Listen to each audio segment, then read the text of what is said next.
Hey guys, it's Adirunke again.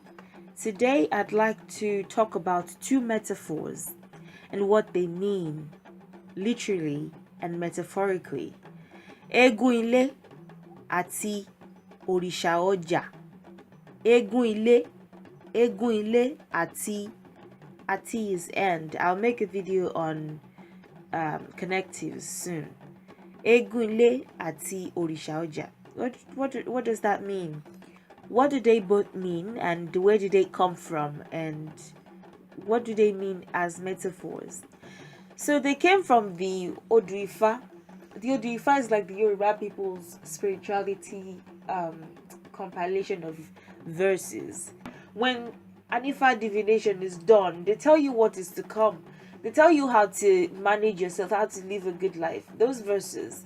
So anyway, that is like the Yoruba people's holy book. And until they start recognizing the Odrifa as their holy book, it's going to take a while for us to embrace growth, healing, and most importantly, Afrofuturism, which will be a vital tool to our healing as a people and as a race being black people. So it's from the Otunragunda. It's a bit of a tongue twister. Otunragunda. It's a contraction of two words, Otura and Ogunda. Otunragunda. And it talks about us respecting and honoring Eegun ile and Òrìṣà ọjà, and not treating them anyhow. And it talks about tradition too. It infers tradition too, taking care of our tradition. So what does Eegun ile mean? Eegun is a contraction of the word egungun. Now, I told you about word combinations in which Yoruba people would join two words and make it one word. We Yoruba people can take a word and compress it. So the egungun are believed to be ancestral spirits. When I taught, for those who have watched that video, when I taught you the song Baba Nwo Felegun, Baba Nwo Felegun Ojare Fele. When I sang the song and I taught you the song and I explained the lyrics, whatever, I kind of went into egungun a bit, but not like extensively. So I told you how the egungun used to be revered, even much more than it is now, and how it is still revered.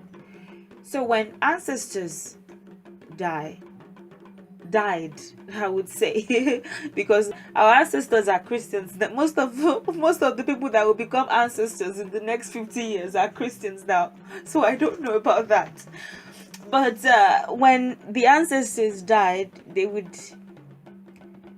maybe, even if especially if they're from because there are certain people that are actual Egungun devotees, they can appear to one of the children, especially the ones that are initiated or whatever, and say, okay, I want to be able to visit on the day that the Egungun is celebrated.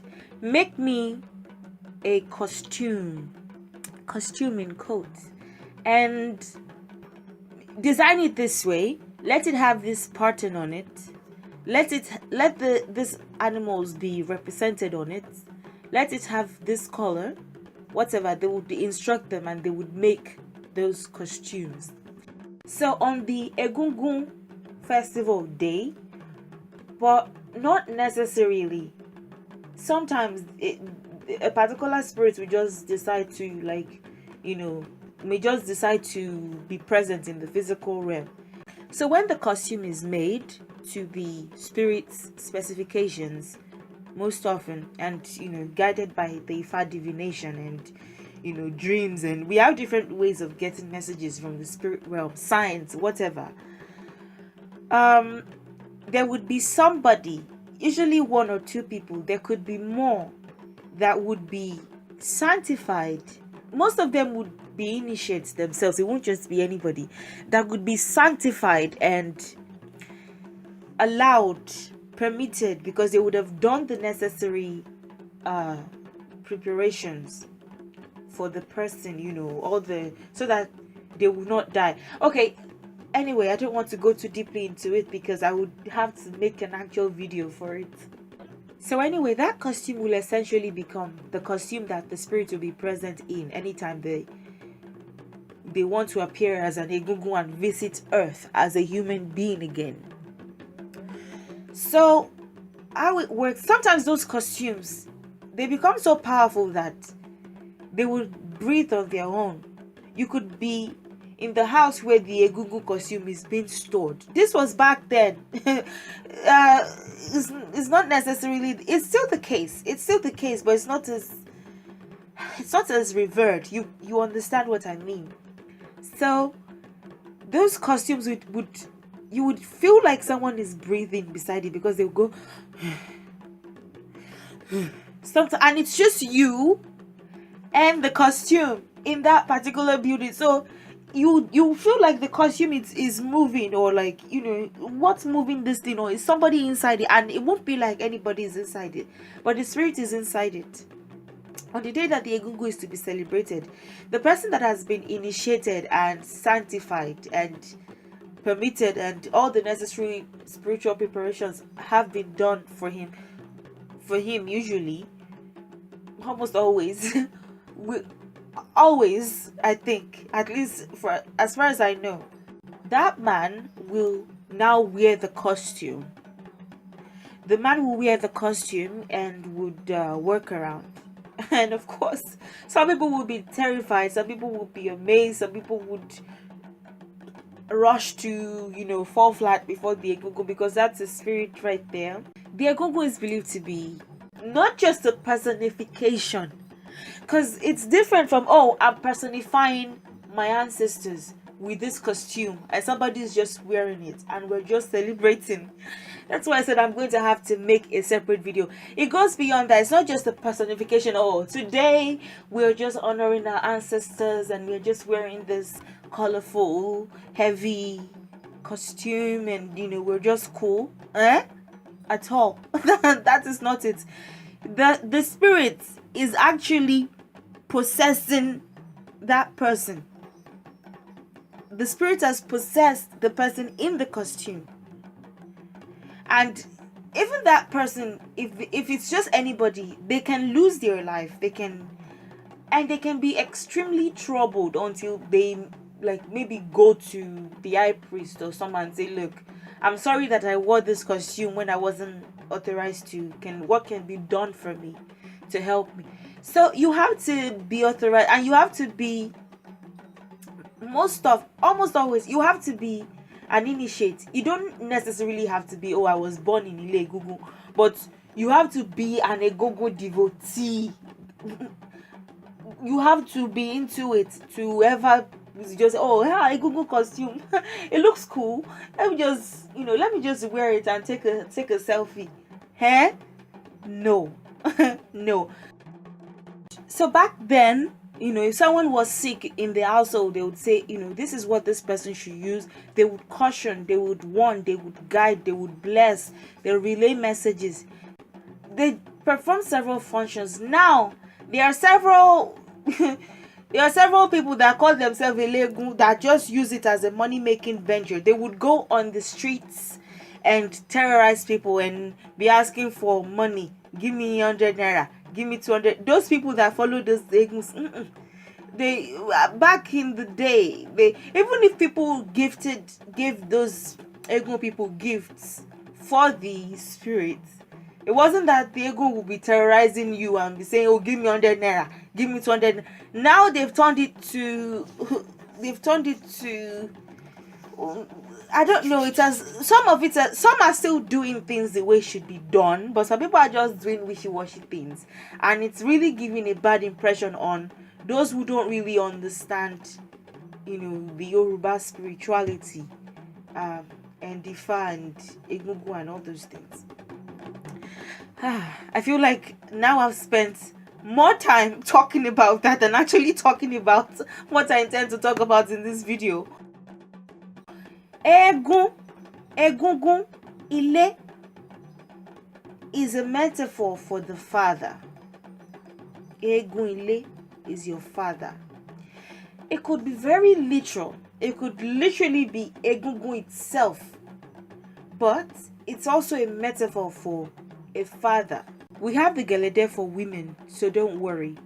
But the Eegun is associated with the father. It's associated with the father and the father figure. The father of one's father of one's father of one's father. Father's spirit who has come to possess a person in a costume in order to bring messages of healing and hope and warn and just celebrate with humans. Celebrate with their descendants on the specific day that they choose to. It's not every day. It's not even if you are an initiate. I'll get to it in subsequent videos. So now that we know that Eegun Ile or Egungun Ile is a metaphor for the father, let's go to the next one. Òòṣà ọjà. Òrìṣà ọjà. Òrìṣà ọjà. Òòṣà is a contraction, just like Eegun and Egungun. Òòṣà is a contraction, I won't say contraction, like a compression of Orisa. Orisa is deity. Ọjà is market. Ọjà is market. So apart from the main Orishas that we have, apart from Yemoja, Ṣàngó, Ògún, Èṣù, Ọbàtálá, there are sub-deities that possess abilities too, that are not those ones. Many of them being direct ancestors. So in a family, there could be an Orisha Idile that would just be particular to that family. And they're usually direct ancestors that are like 24 generations that existed 50 generations before, something like that. So Òrìṣà ọjà is a deity that is particular to like market affairs.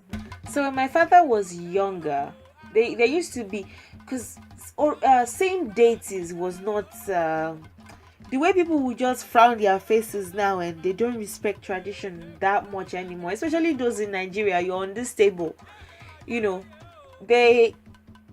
they revered deities. They were like part of their lives. So this deity used to be placed like on the hallway, what you would call the hallway of the house. And is hallway even the word? I don't know. Just like, yeah, let's just go with hallway anyway.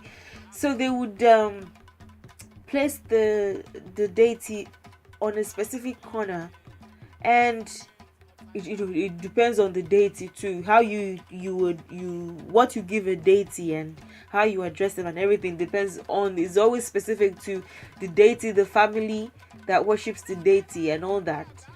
So people would go out, maybe after work. If they made good sales, they would put palm oil. They call the deity Eshuoja. So after making good sales in a day, or it would protect you, and it was like Eshu, as we know, is like a law enforcement agent. So Eshuoja would help them not lose money and help them not fall into any kind of problem, or help them not get cheated, and help them make good sales and get what they deserve, things like that. They just woke up one day and discovered that Eshuoja was gone. The sculpture and the paraphernalia and everything was gone. Someone that sold it to someone from Europe. So several sculptures of deities or paraphernalia for deities are just lying in museums and homes around the world because people were interested in them and bought them. And those deities, they bless. So if you're like, I don't know, a white person, and you say, oh, I just like the sculpture and I'd like to buy it and keep it in my house. You just keep it in your house and you discover that you're being blessed. You start having money, you start having everything, and you're okay. It's because certain people in the past have honored that deity spirit and whatever, and they say wherever this item is, wherever this sculpture is, this paraphernalia is, wherever this thing is anyway, blessings will begin to abound there, because we've made a covenant with this spirit, with this deity, to bless us. But if some greedy young man or woman sees the thing and says, oh, this white man is ready to give me $500, you know how huge that would have looked, especially back then, for this thing that I'm so familiar with, and it's pretty much is nothing to me in comparison to $500. Well, that one will buy it for $500, keep it in their house, and make a profit of millions of dollars for having that specific paraphernalia or item or sculpture or whatever that has been consecrated as an item of blessing and abundance. So situations like that occurred. So, but let's not go into that. Òrìṣà ọjà. Most of the traders are women. Used to be women, at least. The ones that sell pepper. There were certain tax that were like considered to be feminine, and certain tax that were considered to be masculine. So of course you would know that tax like hunting and actual hunting and going deep into the forest, or blacksmithing, or we're associated with masculinity anyway. So Òrìṣà ọjà, being a deity that is considered to have like a feminine energy, because most of the markets women were and still are women, is associated with the mother. So that's why we say Òrìṣà ọjà is the mother. That is why Ifa uses the metaphor of Òòṣà ọjà or Òrìṣà ọjà as the mother. It's an actual deity. But is the mother. So I think there's an Ifa verse that says something about rírúbọ fún Eegun ilé, rírúbọ fún Òòṣà ọjà, rírúbọ fún Olúbọ̀bọ̀ tìrìbọ̀, bàbá awo, tí bàbá awo or bàbá ẹnu. I don't remember now. But anyway, it just talks about revering like our fathers and mothers. If that result, if a divination is done and that comes out for you, there could be several reasons. It could be that you've been asked to take care of your mother and your father, and maybe you've neglected them, or you've neglected your tradition and it's affecting you negatively, or things like that. I don't want to act like, oh, I'm a seasoned priestess and I can say much on these things, but I know that much. Olúbọ̀bọ̀ tìrìbọ̀ is an actual deity too that is associated with the mouth. So, so as not to get into trouble with the mouth. If you've noticed, I don't know if you've noticed, but if you've noticed, whether we like it or not, we give our mouths their dues every day. It's almost like they're deities themselves, or like we are kind of deities ourselves, because every day, in order for us to survive in this world, we offer something into our mouths. So and it is through the mouth that we are sustained. It is through the mouth that we pass the food. Oh, my mouth, good morning. On this day, I want to survive again. So this is your offering. And you put the food in your mouth. And when it is digested, you're able to live a day longer. And even if you skip a day or something, or maybe you are cleansing yourself or whatever, there's a limit to how long you can go before putting something in your mouth again. Oh, this is another offering for you. And this mouth is so powerful, Through it, people can be put into trouble. Through it, people can be blessed. The mouth is just power. I don't want to go into the mouth again because now I'm diverting. But now we know that the Eegun is the father, and we know that Òòṣà ọjà is the mother. Eegun or Egungun Òòṣà, Òrìṣà ọjà. If you have any questions regarding this, and it's a question that I can answer, don't ask me questions about Ifa verses yet, because there's a limit to what I know regarding all of them. It's like a lot. Even if I was a seasoned priestess already, there would be a limit to what I would know. It's a learning process. Every day you just live to learn. You never know everything. But if it is something that I'm able to answer, I will definitely respond. And if it is something that I don't know, I'll do research on it myself and answer. Please like, share, and subscribe, and continue to support my channel in the ways that you have. And I'll see you in the next video. Have a good day and goodbye. Ọmọ kékeré tí a bí sọ́jẹ́ o, ó wà lábẹ́ aṣọ.